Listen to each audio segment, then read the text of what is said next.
Hare Hare Hare Rama Hare Rama Rama Rama Hare Hare Hare Krishna Hare Krishna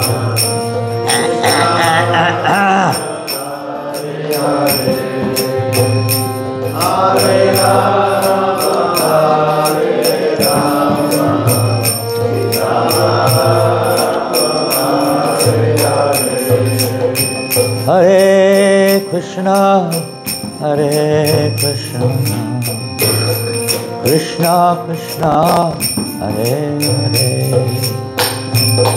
Hare Rama, Hare Rama, Rama Rama, Hare Hare, Hare Krishna, Hare Krishna, Krishna Krishna, Hare Hare, Hare Rama, Hare Rama, Rama Rama, Hare Hare, Hare Krishna, Hare Krishna, Krishna Krishna, Hare Hare, Hare Rama, Hare Rama, Rama Rama, Hare Hare, Hare Krishna, Hare Krishna, Krishna Krishna, Hare Hare, Hare Rama, Hare Rama, Rama Rama, Hare Hare, Hare Krishna, Hare Krishna, Krishna Krishna, Hare Hare, Hare Rama, Hare Rama, Rama Rama, Hare Hare, Hare Krishna, Hare Krishna, Krishna Krishna, Hare Hare,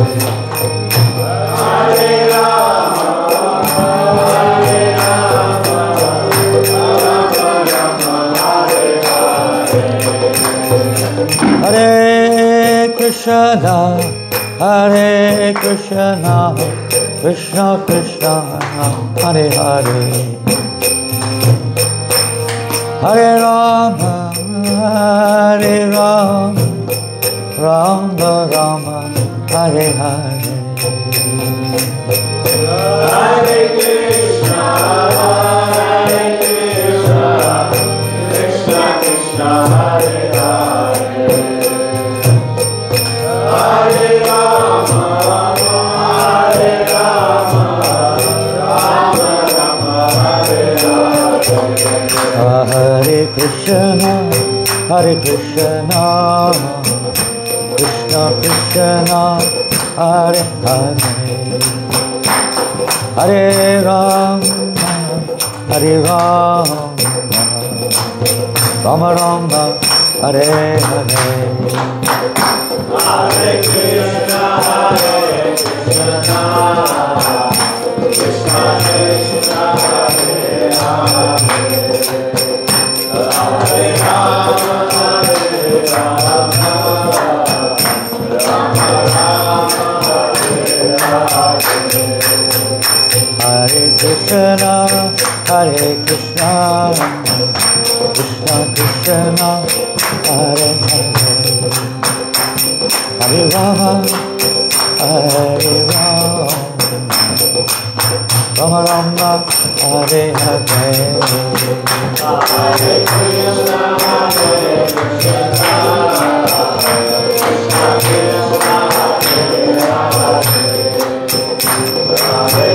Hare Rama, Hare Rama, Rama Rama, Hare Hare, Krishna, Hare Krishna, Krishna Krishna Hare Hare Hare Rama Hare Rama Rama Rama Hare Hare Hare Krishna Hare Krishna Krishna Krishna Hare Hare Hare Rama Hare Rama Rama Rama Hare Hare.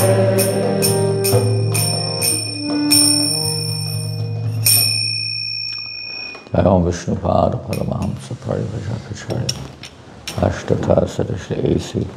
Bhaktivedanta Swami Prabhupada ki, Prabhupada ki, Nandagota Vaishnavinda ki, Namacharya Shri Thakur ki, Prem Skaho Sri Krishna Chaitanya, Prabhu Nityananda, Shri Advaita Gadadhar Shivasri Gaur Bhaktivedanta, Shri Shri Radha Krishna Gopa Gopinath, Shamakunda Radhakunda Giri Govardhan ki, Shri Vrindavan Dham ki, Shri Mayapur Dham ki, Ganga Maya ki, Yamuna Maya ki, Tulasi Deva ki, Bhakti Deva ki, Samaveta Bhaktivinoda ki, Lord Chaitanya's Harinama Sankirtan ki, Prihat Madanga ki, Shri Prabhupada ki, Shri Sri Gaurnitai ki, Shri Giriraj Maharaj ki, Gaur Premanandi. All glories to the assembled devotees. All glories to the assembled devotees. All glories to the assembled devotees. All glories to Sri Guru and Grand All glories to Sri Prabhupada. Nama Om Vishnu Padaya Krishna Vishnu Bhatale Srimati Bhaktivedanta Swami Iti Namani Namaste Saraswati Devana Gauravanga Acharya Nirvasesha Sunyavadi Pastacharya Shita.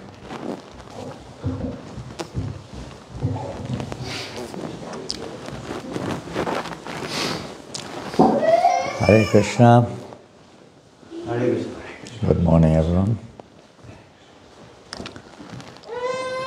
Is there anything on the Vaishnava calendar today?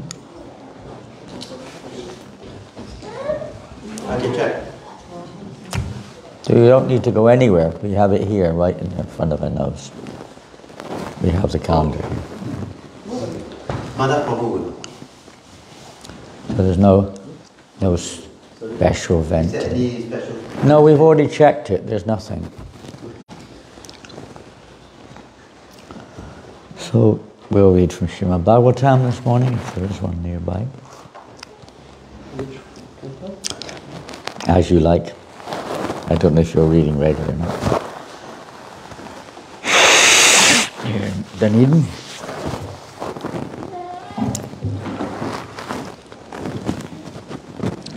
No work today? Later. Later. Thanks. First canto, Srimad Bhagavatam, chapter 7, we've opened it up here.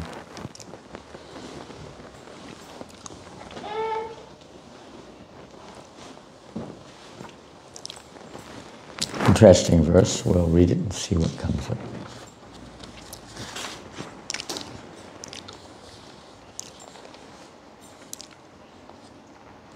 Do we chant Om Namo Bhagavate? Did we chant Om Namo? Om Namo Bhagavate Vasudevaya. Om Namo Bhagavate Vasudevaya.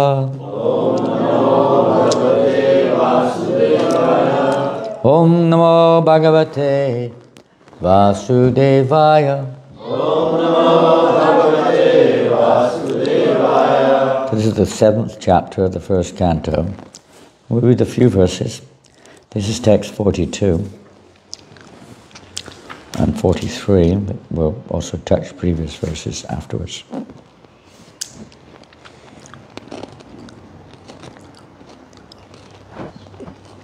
Tataritam pashuvat pashubodham Avanmukam karma jagupsatena Niriksha Krishna pakritam goro sutang Vama svabhava kripaya nanam cha. Sri Sutta Goswami said, Draupadi then saw Ashvatthama, who was bound with ropes like an animal and silent for having enacted the most inglorious murder. Due to her female nature and due to her being naturally good and well behaved, she showed him due respects as a Brahmana.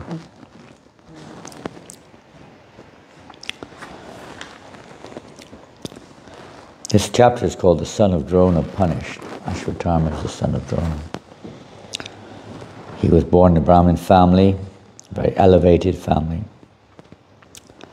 But his character was quite abominable, at least in this particular incident, where he mercilessly killed the 7 sons of Draupadi who were sleeping at the time in their tents. And in fact, they slaughtered the whole encampment, not just the sons. But he ran havoc throughout the whole band of a camp and basically slaughtered almost everyone. Such a heinous act. And of course, when this came to the attention of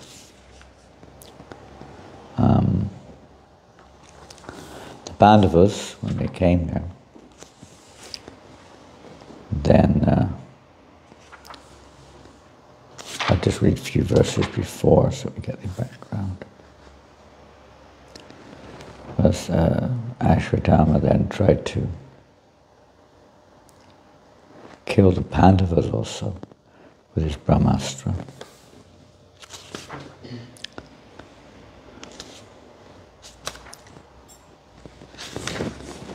O Lord of Lords, is Arjuna speaking. How is it that this dangerous effulgence is spreading all around? Where does it come from? I do not understand it. The Supreme Personality of Godhead said, Know for me that this is the act of the son of Drona.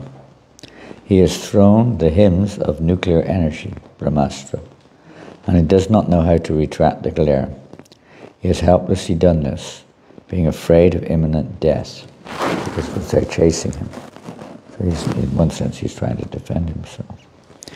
O Arjuna, only another Brahmastra can counteract this weapon. Since you are expert in the military science, subdue this weapon's glare with the power of your own weapon. Sri Sutta Goswami said, Sutta Goswami was speaking the Bhagavatam at this time, hearing this from the Personality of Godhead, Arjuna touched water for purification, and after circumambulating Lord Sri Krishna, he cast his Brahmastra weapon to counteract the other one. When the rays of the sun of the 2 Brahmastras combined, a great circle of fire, like the disk of the sun, covered all outer space and the whole firmament of planets. All the population of 3 worlds was scorched by the combined heat of the weapons. Everyone was reminded of the Samvataka's fire, which takes place at the time of annihilation. Thus, seeing the disturbance of the general populace and the imminent destruction of the planets, Arjuna at once retracted both Brahmastra weapons, as Lord Krishna desired. Arjuna, his eyes blazing in anger like 2 red balls of copper, dexterously arrested the son of Gautami and bound him with ropes like an animal. After binding Ashvatthama, Arjuna wanted to take him to the military camp. The Personality of Godhead, Sri Krishna, looking on with his lotus eyes, spoke to angry Arjuna. Lord Sri Krishna said, O Arjuna, you should not show mercy by releasing this relative of a Brahmin. He's not really a Brahmin, he's a Brahma Bandhu, some relative. For he has killed innocent boys in their sleep. A person who knows the principles of religion does not kill an enemy who is careless, intoxicated, insane, asleep, afraid, or devoid of his chariot. Nor does he kill a boy, a woman, a foolish creature, or a surrendered soul. A cruel and wretched person who maintains his existence at the cost of others' lives deserves to be killed for his own well-being. Otherwise he will go down by his own actions. This man is an assassin and murderer of your own family members.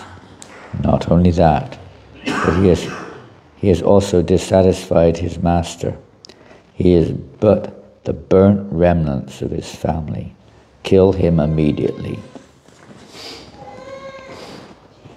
And then we came to, no, not quite yet. Sutta Goswami said, although Krishna, who was examining Arjuna in religion, encouraged Arjuna to kill the son of Dronacharya, Arjuna, a great soul, did not like the idea of killing him, although Ashvatthama was a heinous murderer of Arjuna's family members.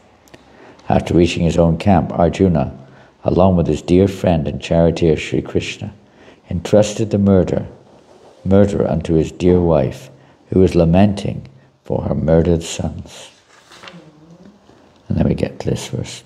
Draupadi then saw Ashvatthama, who was bound with ropes like an animal, and silent for having enacted the most inglorious murder. Due to her female nature and due to her being naturally good and well behaved, she showed him due respects as a Brahmana. It's amazing that although he has killed her sons and numerous other sleeping members of the Pandava army who are still remaining after the Battle of Kurukshetra, and their servants, etc., she still respected him as a Brahmin because he was born the son of Drona, the great priest of the Pandavas. Purport. Ashvatthama was condemned by the Lord himself, and he was treated by Arjuna just like a culprit, not like the son of a Brahmin or teacher. But when he was brought before Srimati Draupadi, she, although grieved for the murder of her sons, and although the murderer was present before her, she could not withdraw the due respect generally offered to a Brahmana or to the son of a Brahmana. This just shows her elevated quality of self-control specifically, and of culture. Most mothers, most ladies, most people would not be able to do that. They would be enraged, insane, practically insane. This is due to her mild nature as a woman. But not just that, but because she was very advanced also. Women as a class are like boys, and therefore they have no discriminatory power like that of a man.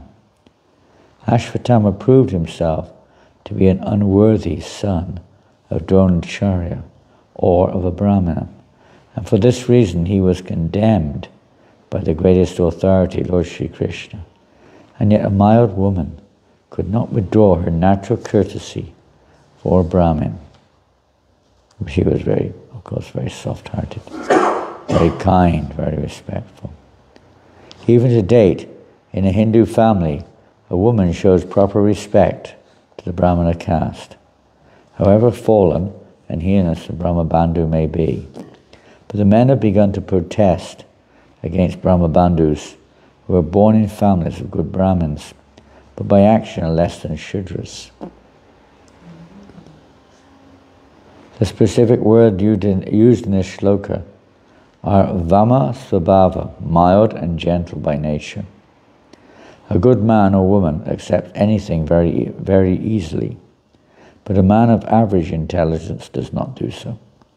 But anyway, we should not give up our reason and discriminatory power just to be gentle. One must have good discriminatory power to judge a thing on its merit.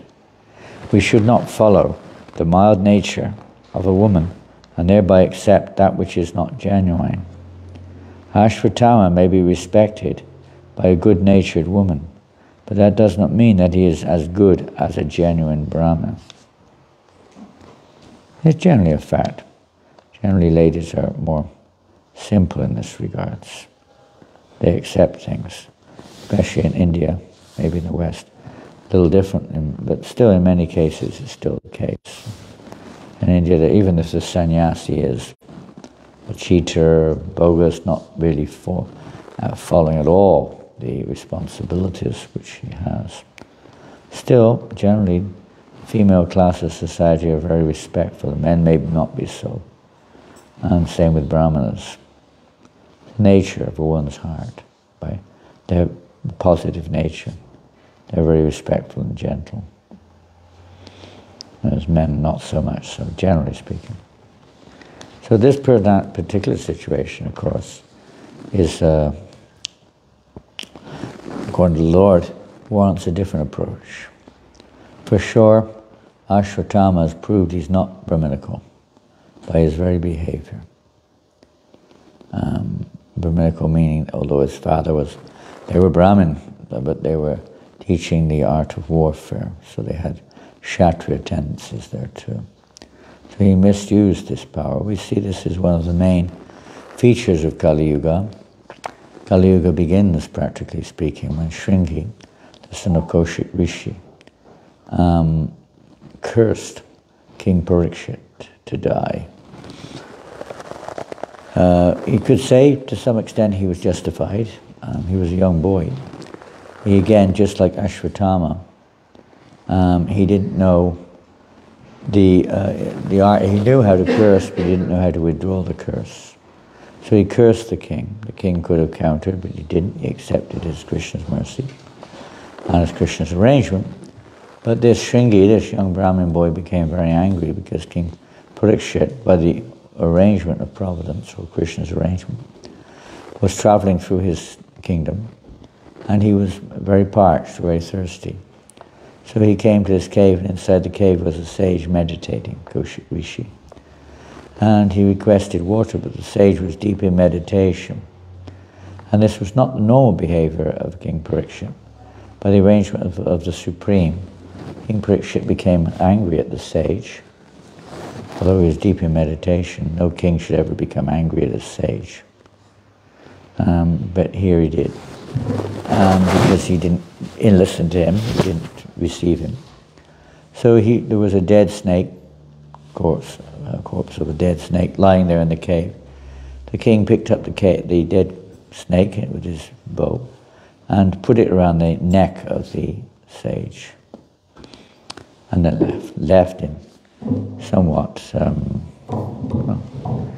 at that time maybe not in a very good state. But of course King Parikshit became very repentant and regretful of what he did later, after he left the cave.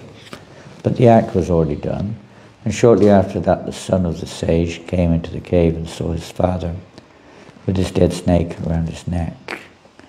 And being a Brahmin, Brahmabandhu also, just like Ashwatthama, and knowing by his, yes, he had some mystic powers also, some Brahmatejas, some power, being born in a very powerful family.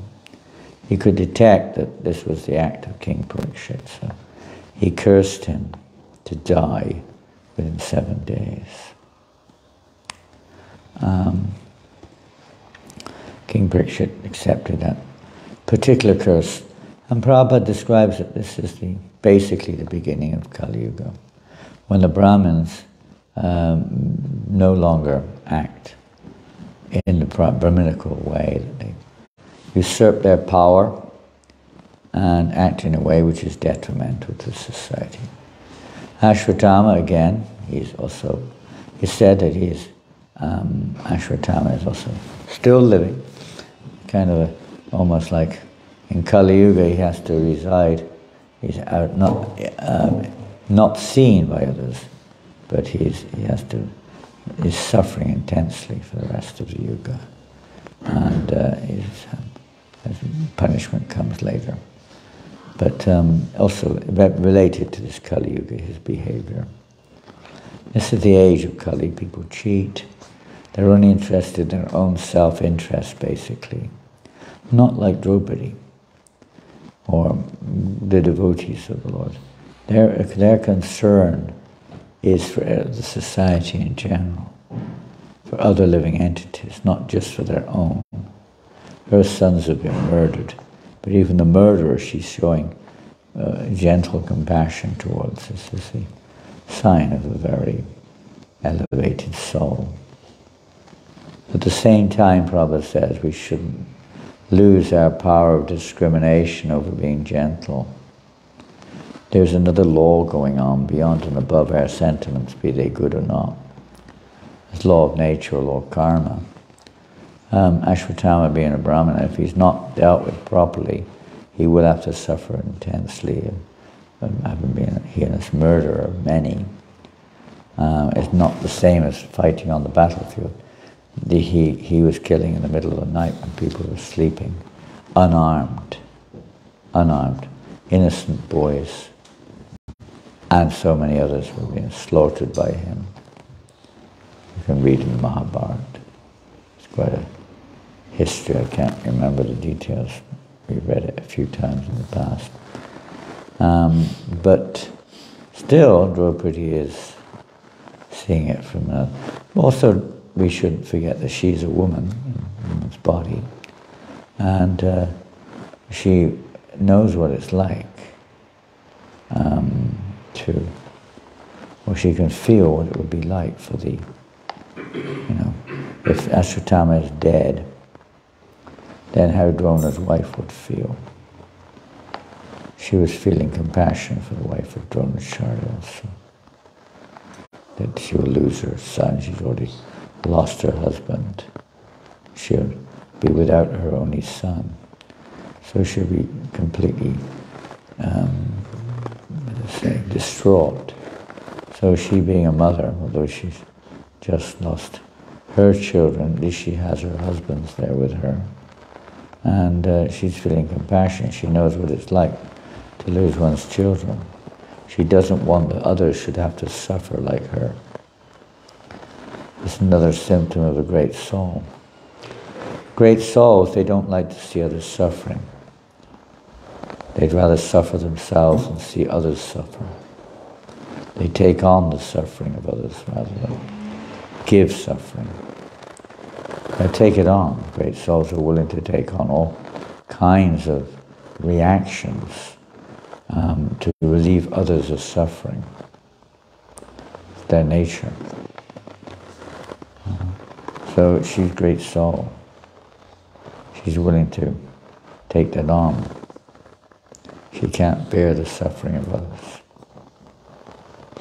Whereas those who are meager or, say, not so qualified, they're either not willing to do that, or if they're even worse, they may even be happy to see the suffering of others.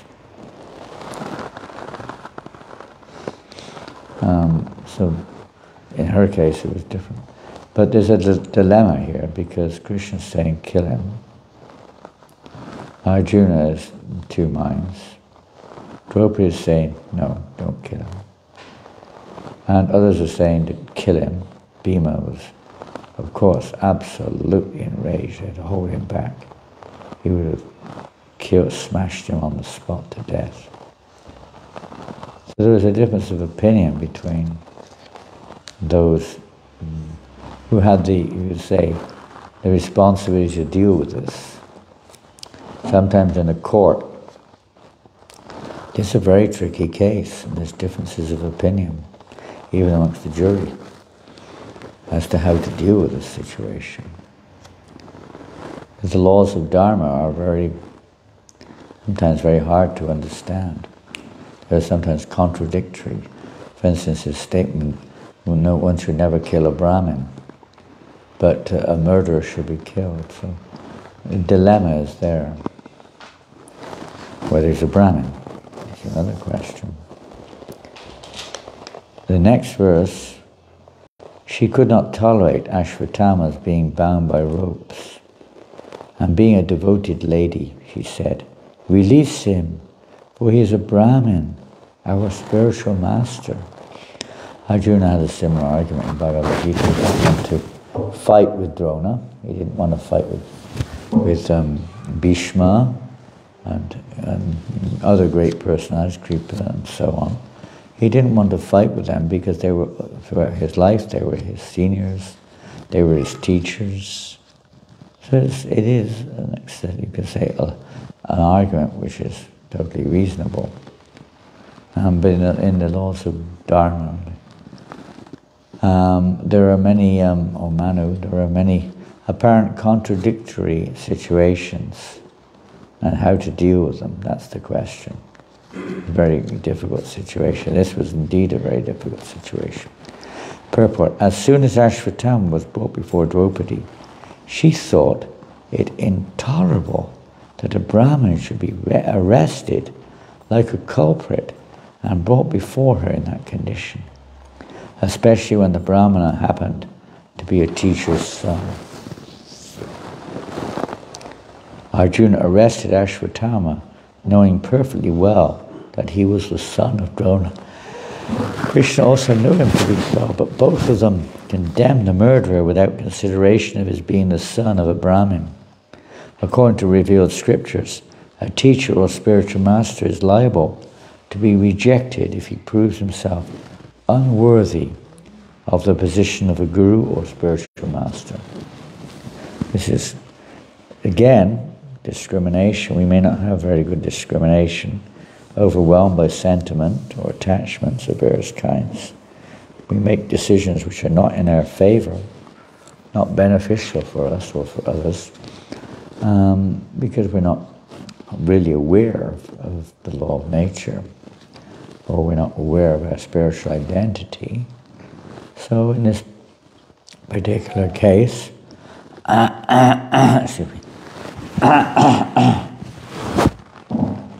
how to discriminate. It's a delicate issue. So Prabhupada is writing here that it's a guru or the spiritual master, Brahmin, is not behaving properly, they have to be rejected. And this doesn't just apply to Brahmins, this applies to all aspects of Varna and Ashram. Even in the case of relationships, familial relationships, there are parts to play in the relationship to achieve overall benefit. And if one doesn't play one's part, then there are injunctions also to withdraw from that situation. It's not done whimsically, it's not done on the spot. One has to do very, very careful discrimination. And generally, consultation, not just acting on one's own sentimental or emotional feelings. But we check with others. Sober. Every leader in society has his council. The kings would have their council of learned Brahmins or spiritual advanced personalities who would guide them. And within the Brahmins, they also have their own Sangha to help to extract the actual meaning of scripture in a particular way so it was relevant according to time and circumstance. To give those directions to the Kshatriyas or the kings or leaders in society, etc. It wasn't just whimsical. A lot of check and balances going on. But it was all based upon the laws of God. It wasn't based upon our own creation. So both Draupadi and Arjuna, Krishna, etc. have justification for their opposing opinions in this strange, unusual circumstance. Let's read on. So same with the guru, I mean, it's discrimination or sannyasi, qualification. Of course, we can read more details in Narahari Sharakar's book, Krishna, what's it called? Bhajanamrita or something, I can't remember. But the name of the book is by a devotee named Narahari Sharakar, where he does give circumstances, clarifies this, circumstances whereby one may reject a spiritual master or a spiritual teacher. There are circumstances. And certainly Ashvatthama falls into that circumstance, that's for sure. On this consideration, both Lord Krishna and Arjuna were right in condemning Ashvatthama.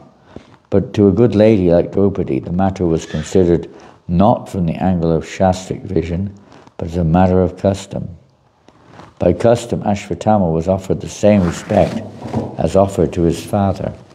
It was so because generally the people accept the son of a Brahmin as a real Brahmin, by sentiment only.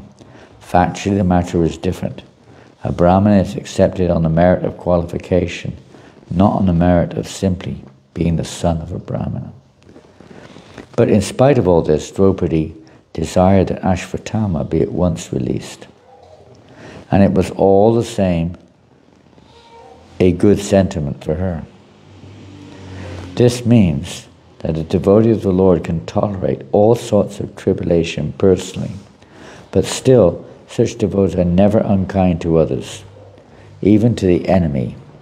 These are the characteristics of one who is a pure devotee of the Lord. So her approach is that, in one sense, of a pure devotee of the Lord. Simply compassion. Just like Haridas Thakur, one great devotee of Lord Chaitanya Mahaprabhu, who has been local Muslim king, was trying to beat him or have him beaten to death, whipped to death, for his sin, in his mind anyway, a sin, of not just converting to a Hindu, but preaching to other Muslims also. This is considered to be a great sin in their eyes. So he was punished to death. He beaten to death, whipped to death, and dragged through the streets and whipped to death. So Haridas Thakur was accepted this as his due lot. He didn't oppose it. He accepted that he deserved to be beaten like this. But as he was being beaten, Haridas Thakur was not in any way feeling any animosity towards his perpetrators. He was simply feeling compassion for them, even though they were trying to kill him. Lord Chaitanya was fuming in anger, but Haridas Thakur, just like Nityananda, very merciful to Jagai Madai, very merciful. He said, "My Lord, we've come in this age to save the soul, not kill them.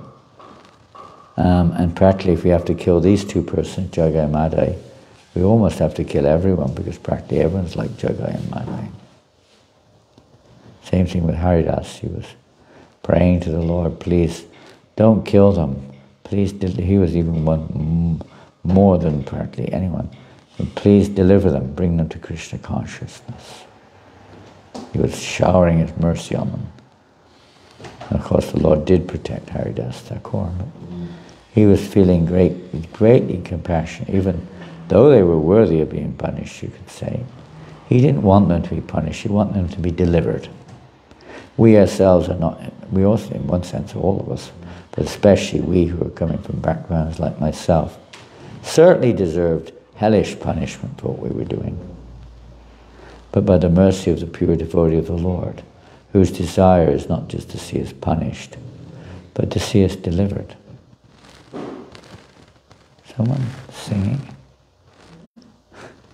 I think we could hear somebody singing in the background.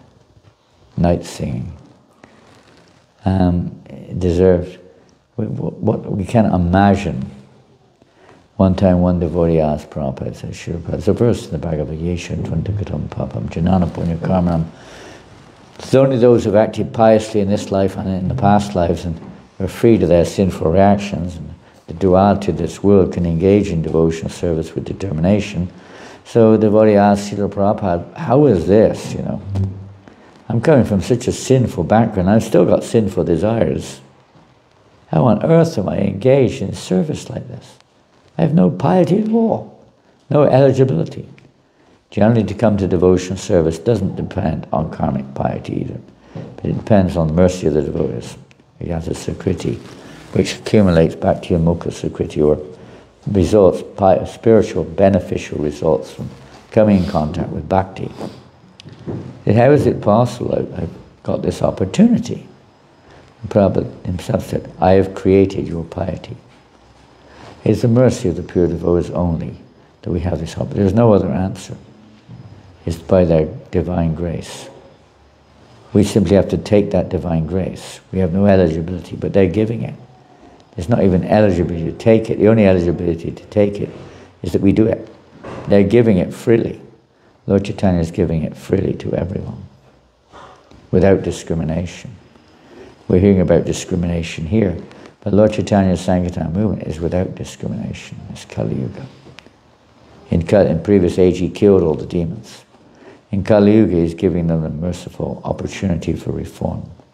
Just take this chanting of Hare Krishna. Take it on board. And I will deliver you. This is surrender. Surrender in Kali Yuga is not just putting your hands up, I surrender. But it's embracing the process of Krishna consciousness, that's surrender. Taking the holy name as one's, well, we may not start off like that, but chanting the holy name of Krishna. Keep chanting the holy name of Krishna. This is surrender. We're taking up this activity. Of course, there's more to it, but that's the basic aspect. Simply chant Hare Krishna. What more can people do? Everyone is sinful in Kali Yuga. However we may think we're innocent, everyone is sinful. Maybe not quite the same as Ashvatthama, although that does happen. But in various ways, as we heard last night, we're slaughtering animals. Oh, we're privy to the slaughter of animals. And the slaughter of humans in the womb, which is even more heinous in a sense than slaughtering sleeping children. It's basically the same thing. But it's even more. I mean, they've taken shelter of the womb of the mother. And the very mother, or society, sometimes encourages the poor mother who doesn't know what's going on, honestly speaking. She's in a distraught position due to the imbalances in society where she's been exploited one way or another. And she doesn't know what to do. I would say the poor girls, they don't know. And now they've introduced this system of abortion. The poor child is taken shelter in the womb. Next minute, the child's slaughtered before being born. So this is going on in the name of justification, but this is not the law of Dharma. This is contrary to that law. But even if that is the case, that can be, even that, although it might weigh on our hearts, no doubt. We're all privy to it, even if we've not been directly involved. We're in a society which allows it. And sometimes we're working in areas which even have some indirect support to this activities as well. Slaughter of this kind and that kind. But by taking this step of surrender, by the mercy of Lord Chaitanya, Mahaprabhu, and Lord Nishananda, one can become freed even of that activity, no matter what it is, by chanting the holy name. Not that we do it in order to counteract it, but this is the result of taking shelter of the holy name. So we'll see in upcoming verses what happens to Ashvatthama and how this dilemma was resolved. Very cleverly resolved. Krishna himself, of course, was there, and he gave clue how to deal with this. There was obviously a difference of opinion here on what's to be done and what's not to be done.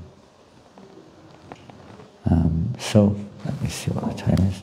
Are there any questions?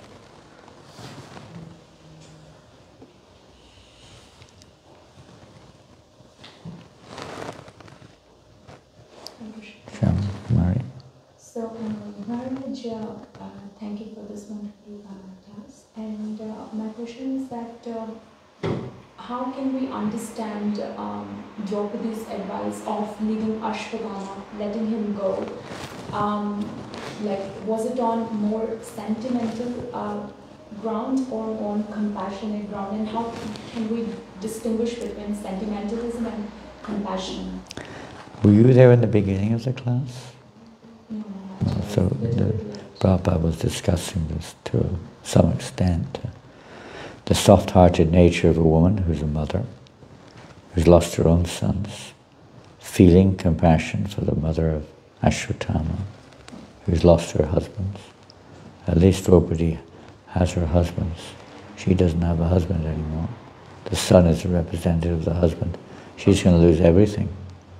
She couldn't tolerate to think of the fate of the wife of Dronacharya. On top of that, being soft-hearted, and being not just soft-hearted and kind, but also still accepting him, because the son of a Brahmin is generally accepted as a Brahmin, and Dronacharya was basically the main teacher of her own sons. And she was saying, how can we kill the representative of Drona, who's now also been killed? So how can we deal with him like this? So for various reasons, there's no injunction in the Vedic literatures for killing a Brahmin. Not allowed to kill a Brahmin. But under these circumstances, he's not considered a Brahmin, so then that question mark comes in, but she's still seeing him as a Brahmin. It's, Prabhupada says, it's more nature of a woman to feel this way, more soft-hearted. Not so, let's say, hard-hearted, but soft-hearted. So how do you discriminate between genuine compassion and sentiment? They go, well, we saw the same thing with Arjuna. He was talking compassion, but it was actually sentiment. In the case of Draupadi, it's not as, you could say, far from the mark as Arjuna's, in many ways. She had quite good, and being a woman, she was more justified to think like this. And Krishna accepted it, that her statement is what's the word? Not indicating, but that of, and Prabhupada even writes here, these are the characteristics of one who is a pure devotee of the Lord. She's a pure devotee. But she's in a female body with female approach. And so she's correct in her approach. But so is Arjuna. They're both correct, so it's a dilemma.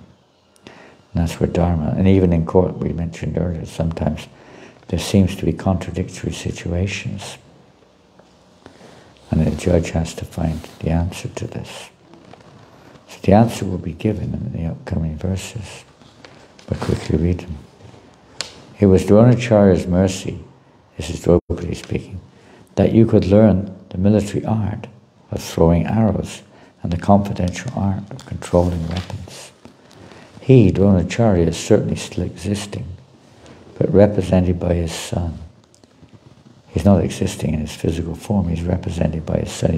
He's still existing spiritually, but his present representation is his son. His wife Kripi did not undergo a sati with him because she had a son.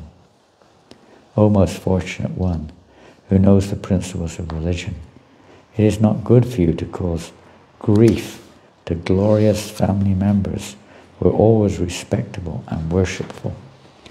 My Lord, do not make the wife of Dronacharya cry like me.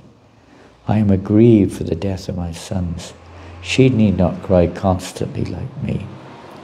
If the kingly administrative order, being unrestricted in sense control, offends the Brahmin order and enrages them, then the fire of that rage burns up the whole body of the royal family and brings grief upon all. Sutta Goswami said, Brahmins, O Brahmins, King Yudhisthira fully supported the statements of the queen. So then we get another factor coming in, the chief king, Yudhisthira, supporting Draupadi. And he's male. So we have Bhima, Krishna, Arjuna, more or less, all in favor of killing him. And now we have Yudhisthira and Draupadi, both in favor of not. And she fully supported the statements of the queen, which were in accordance with the principles of religion, and were justified, glorious, full of mercy and equity, and without duplicity. So they weren't just sentiments, just see her glorious, you could say, qualities. In the purport, Prabhupada says, Maharaj Yudhisthira, who was the son of Dhritarashtra, son of Dharmaraj or Yamaraj, fully supported the words of Queen Draupadi in asking Arjuna to release Ashwatthama. One should not tolerate the humiliation of a member of a great family. Arjuna and his family were indebted to the family of Dronacharya because of Arjuna's learning the military science from him. If ingratitude were shown to such a benevolent family, it would not be at all justified from a moral standpoint. The wife of Dronacharya, and we tend to do this, is someone's given us all and everything, and something happens, and we basically condemn them to death. We wouldn't be here. I mean, of course, action has to be taken, and that will come up later. But sometimes we tend to see things from the wrong angle.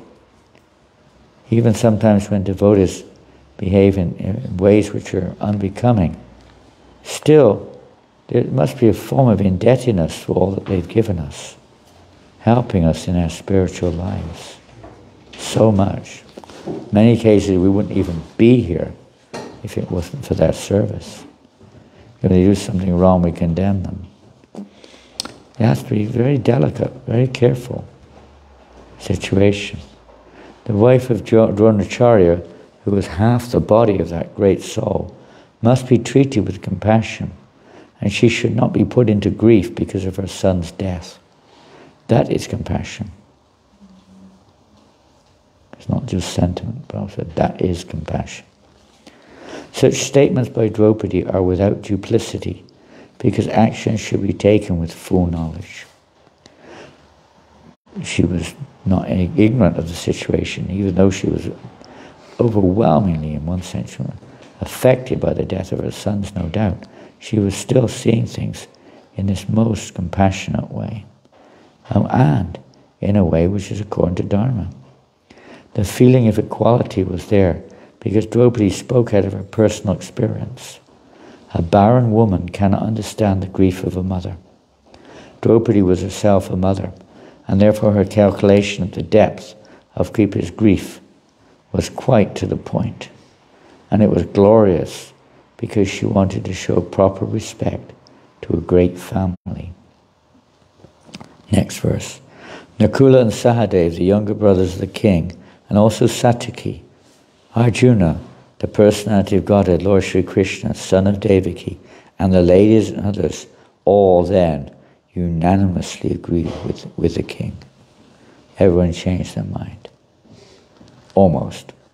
Bhima, however, disagreed with them and recommended killing this culprit, who in an angry mood had murdered sleeping children for no purpose and for neither his nor his master's interest.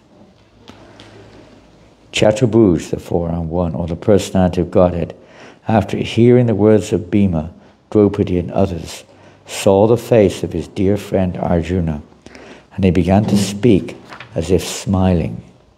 The personality of Godhead, Sri Krishna, said, "A friend of a Brahmin is not to be killed. But if he is an aggressor, he must be killed." Doesn't help much, does it? Krishna is saying he must not be killed, but he must be killed. All these rulings are in the scriptures, and you should act accordingly. You have to fulfill your promise to your wife, and you must also act to the satisfaction of Bhimasena and me. Pretty hard job for Yudhisthira. Can you imagine? What a dilemma. Sometimes we're faced with dilemmas like this.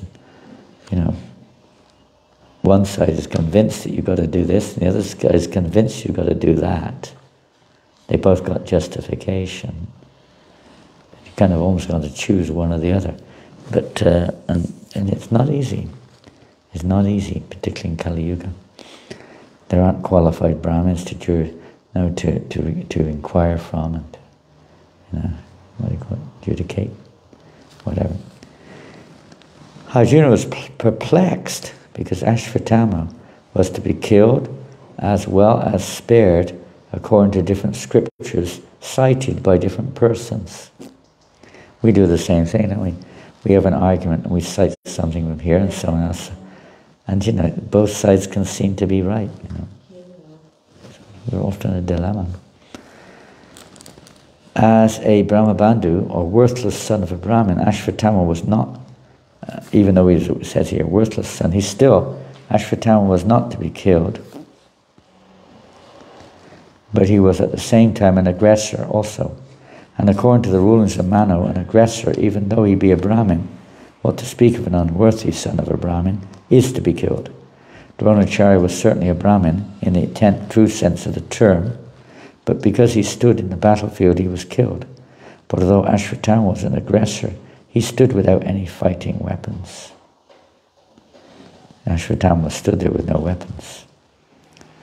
The ruling is that an aggressor, when he is without weapon or chariot, cannot be killed. There's another argument here. All these were certainly perplexities. Besides that, Arjuna had to keep the promise he had made before Draupadi, just to pacify her. And he also had to satisfy both Bhima and Krishna, who advised killing him. This dilemma was present before Arjuna, and the solution was awarded by Krishna. Just then Arjuna could understand the motive of the Lord by his equivocal orders. We see in Bhagavad Gita, Krishna uses Arjuna's same word, your equivocal instructions, seemingly contradictory. Huh? Contradictory orders, Prabhupada says, of different persons are impossible to carry out. We get in that situation, and many times, even in temples, you know, temple commander asks you to do a service, and a senior devotee comes along and asks you to do a different service. Yeah. And you're caught in the middle of confusion. Then what you do, you usually follow the last one, and you get in trouble for not following the first one. Difficult world we live in. Therefore, compromise was selected by Arjuna, by his sharp intelligence. So what did he do? Thus, Arjuna, it was Arjuna who made the decision, with his sword, he severed both the hair and the jewel from the head of Ashvatthama. Cut off his hair and the jewel on his head. This was as good as cutting off his head. According to another injunction, it's like killing a person without killing them. Like we heard last night, another dilemma which Ambrish Maharaj faced, how to break the fast. It looked like a really difficult situation, but he found a situation which accommodated both needs. This is a sign of very advanced or intelligent person. Here Ashvatthama is indicated as twice born. Certainly he was twice born, but he fell down from his position, and therefore he was properly punished. He, Ashvatthama, had already lost his body luster due to infanticide, and now, moreover, having lost the jewel from his head, he lost even more strength. Thus he was unbound and driven out of the camp, humiliated. As Krishna says in the Bhagavad Gita, infamy is worse than death. So he's been humiliated now. His hair is cut off, his jewels cut off. He's been released from bondage, which is another humiliation. At least for cultured persons or elevated persons. And now he's been driven out of the camp. Lost his luster, lost his Shakti. Thus being insulted, and the humiliated Ashvatthama was simultaneously killed and not killed by the intelligence of Lord Krishna and Arjuna.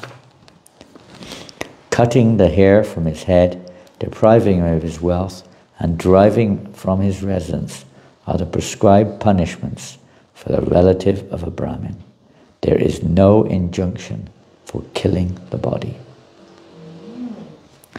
Therefore, the sons of Pandu and Draupadi, overwhelmed with grief, perform the proper rituals for the dead bodies of their relatives. Hare Krishna. Quite a instructing and section of the Bhagavatam.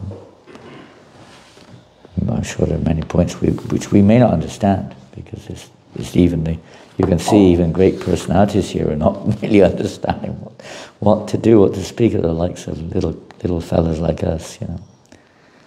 So, you know, the laws of Dharma are not always so black and white. It has to be very elevated and advanced to know. It's like Srila Prabhupada, you know. We tend to make things black and white, punish him, do this, do that. Krishna and pure devotees are seeing things sometimes differently. They're only thinking of how to deliver that soul from birth and death. They're not thinking of just moral principles or just do's and don'ts, you know. They have to be there in society. But on a higher level, they're thinking of the real welfare. And sometimes devotees, even in our movement, during Prabhupada's time, would do things which were not correct. Prabhupada would obviously deal with it, but he would deal with it with such compassion. Such compassion. Yeah. He would never make things public. Nowadays, even without evidence, you make it public. The internet, social media is full of so much stuff. Very, very, what we say, I don't know if I should use the word, but dangerous, offensive. Persons who are innocent, persons who are not meant to be exposed to all this stuff are being exposed to it, and their minds are being polluted. Polluted. If there is a problem, it should be dealt with in the proper way. It is not an issue for everyone and anyone. Prabhupada was very strong on that. Very strong. When one devotee put it public, Prabhupada chastised like anything. You've now ruined their chances of rectification. This is not everyone's business. But now everything is everyone's business. And it's a great disservice to put out, even if it's true, to put things out into a form of persons who cannot digest, cannot understand the reality of the situation, or let's say, how this is to be dealt with. Public opinion, sentiment, etc. swings everyone's minds like this. And then they lose their Krishna consciousness, basically. Lose their faith, etc. Very dangerous world that we live in. There's no confidentiality. There's no compassion. It's just justification. My rights. So-called what morality is there in this age? Interpretations of morality, and that becomes our rule, not actual morality. Look at the fineness of this situation.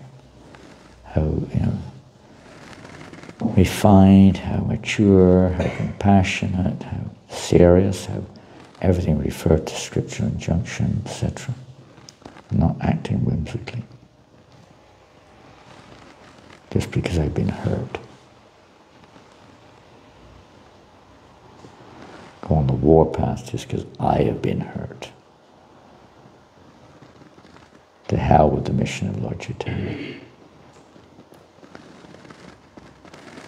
Okay. Hare Krishna. Gantaraj Srimad Bhagavatam Ki Jai. Gaura Premanandi. Thank you very much for coming this morning, for your association, and we hope that your services here in Dunedin will grow more and more people will come to Krishna consciousness. Jai Prabhupada. And we hope that we'll come to Krishna consciousness too, one day. We'll be able to see that everything is there in Srila Prabhupada's books, but as long as our minds are cloudy with our own kind of, let's say, issues, etc., then we don't see that everything's there in the books. Instead of try to look elsewhere for some answer. I was reading, where's my mobile? Did I bring it? I think so.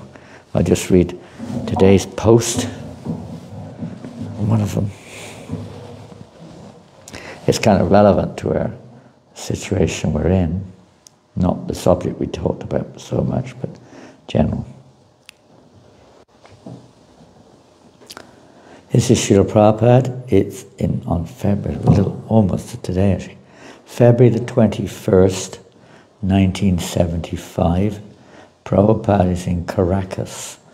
If you don't know where that is, in Venezuela. Prabhupada says, he's talking to the devotees, it's a morning walk. Instead of contemplating what will happen to this world, you have got a short duration of life, say 50, 60 years. You chant Hare Krishna, go back home, back to Godhead. Don't consider what will happen to the world. Nature will take care of it. You don't puzzle your brain with these thoughts. You utilize whatever time you have got in your possession and go back to home, back to Godhead. You cannot check it. Best thing is that you mold your life and go back to home, back to Godhead. Because people will go on with their rascal civilization. Natural consequences will be there. You better take advantage of whatever time you have got and become fully Krishna conscious and go back home. But we waste so much of our time, don't we all? I do anyway. And I'm sure many do.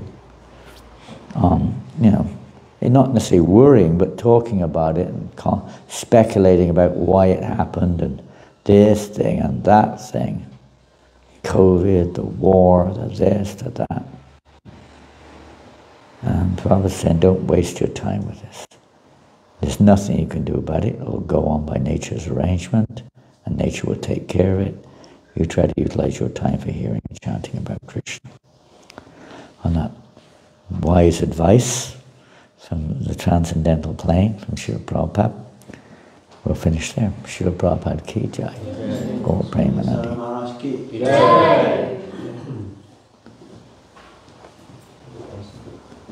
We are leaving this early in the afternoon, I believe.